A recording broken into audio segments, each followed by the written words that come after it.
Here's everything I eat in a day reunited with my parents here at Stanford.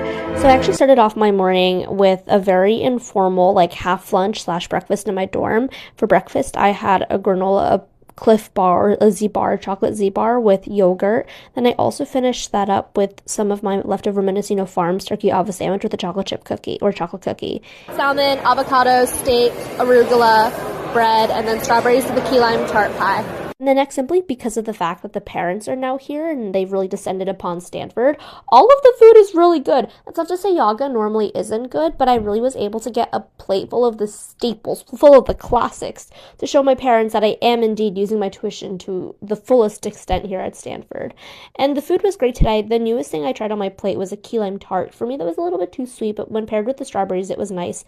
And then you know me preparing my favorite bite of them all. You open up the herbed seeded bread roll. You put in the avocado. You put in the smoked salmon. You layer a fine bed of arugula on top of that. You close it up, and then you munch. It was so good. My parents actually had eaten at Wilbur right before, so it was fully just me being like a fat ass in front of them. But you know what? Hey, like their daughter's eating, and she's eating good. So that's all they need to know. But yeah, the chef at Branner was super sweet, or Brining. He let me stay in and eat there just because it was a lot quieter than our Yaga, which is where I got my food from, and he was pretty chill about that too.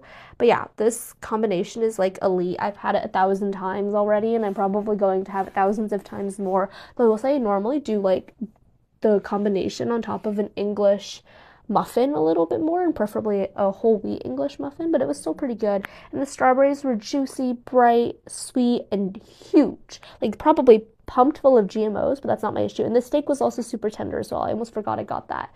And yeah, my parents enjoyed it as well. And now we're at an event at the Asian American Activity Center. Here are the mochi donuts, or the mochi waffles. I tried all 3 flavors. First up is the taro. This is my favorite. All of the flavors are actually pretty mild, and it wasn't too sweet.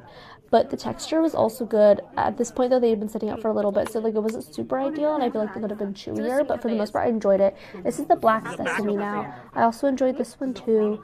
And then the last up is the red bean. This one was interesting because they actually interspliced the red bean paste between the dough, whereas other ones, it was all evenly mixed through and like homogenous. But for the most part, I enjoyed all of them, and I got a plate full of them to take back to my dorm. They also had these onigiri, and I dropped one. It was quite tragic. The salmon, tortellini, kale salad, some kind of chicken, some kind of cauliflower, sweet mashed potato, purple cabbage, eggplant parmesan, mini samosas, broccoli, oat milk matcha, and then look at all the plates. What is this again? Braised pork rice. Braised pork with rice. Wow, so good. Delicious.